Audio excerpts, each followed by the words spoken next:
fayyaa keessanii hordoftoota kiyyaa nagaadhayi baga nagaa fayyaa taatanii jiruuf jireenya akkamii nagaatti hundisaatu bareeda isaafaa galatu hundisaatu bareeda hundumtuu akkuma jirutti jira jechuudha. Egaa kaleessaa viidiyoo isinii gadhiisee tanan ture jechuudha. Viidiyoo sana irratti namoonni gosh baga keeti saree waree attanii arrastanis jirtu galatooma kunuu yaada tokkos jedha. Ani amma hiriyaatiyyatti himachuu dhufee jechuudha.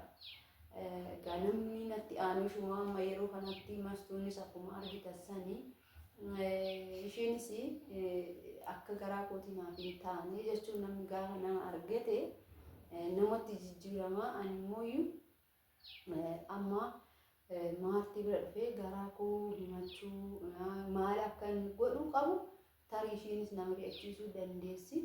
Jedhee tanaan dhufee jechuudha. Amma maaliif dhuftee ishiin jennaan waan akkanaa sitti himachuuf kan dhufeen jedheen jechuudha. Wanti akkanaa kun immoo erga isinitti gadi bahe isheenis waan na gorsitu tokko isinis dhagahuu qabdu.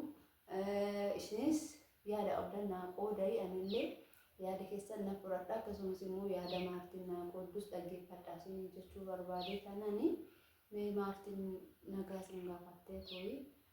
Karaa dhimma biyyaatti kan darba jechuudha. Ashama akkam jirtu hordoftoota hinaanii akkasumas kan maartillee kan na beektan hundi keessanuu nagaa keessanii akkam jirtanii nagaadhaa hundi keessanuu akkamii nagaan koo bakka artanitti isin yaa dhaqqabu isiniin jedha. Egaa hinaanii wanna ishiin dhufteefis gabaabseetumaan dubbadha.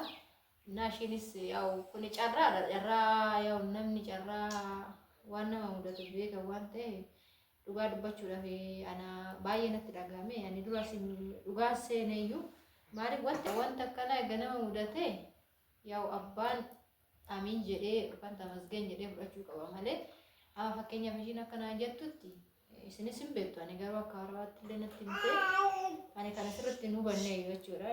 Garaatti naafee jettee dubbatte.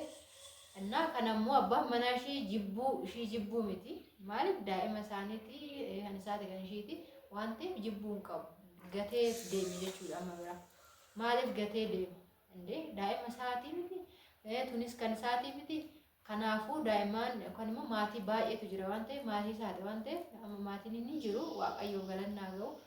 Innaa maatii kana maaliif gatee ishii irratti gatee deemuu danda'e sababa maaliitiif? Qabnu kun immoo kennaa rabbiiti waan ta'eef tasgabbooftee maaliif ishiinuu kan ishiidhaa gadiyyuu hin jira. Wantoota garaagaraa kan daa'imman yookaan shamarran kan mudatee jira innuu hin jira waan ta'eef ishiin amma heerumtee daarii qabdi, abbaa manaa qabdi, ijoollee maatii lama qabdi. Kanaaf kanarratti immoo kan biraas waan dhufeef immoo tamasgeen jettee fudhachuu qabdi immoo malee waaqayyo amma arraartee maaliif waan akkana naa kenne jettee tamaamuu qabdi.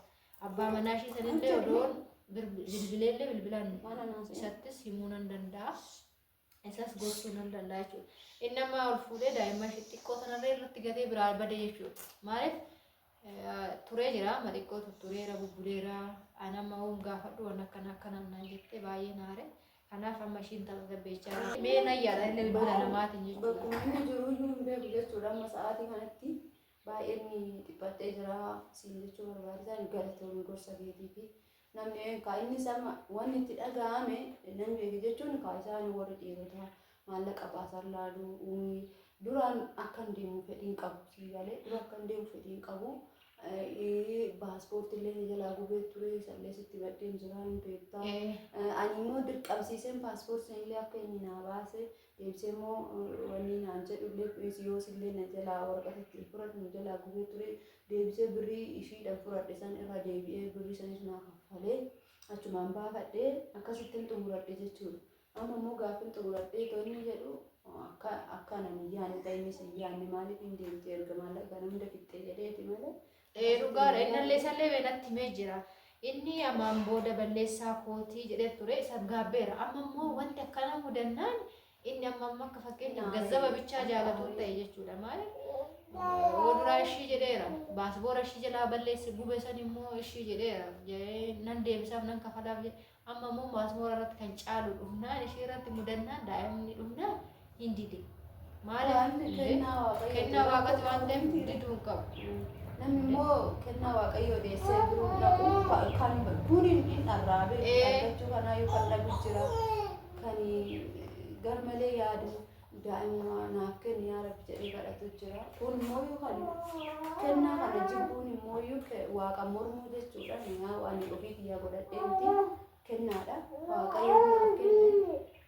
Ati duraanuu cimtuudha obsa godhadhu baqqaate amma waan hundaanuu maatii baay'ee qabda ijoolleen isin jiru kaayu hundaanuu kan qofa ta'e uumaan rabbiitii ijoolleen lamaan hin baratu sii galee isaan immoo hin baratanii waa hedduu nama dhiba kan fakkaataa isin jedha gosa keetiif galatoomuu gurbaatillee nama Miyaanillee nam bilbilaa fi nama gorsaa jechuudha.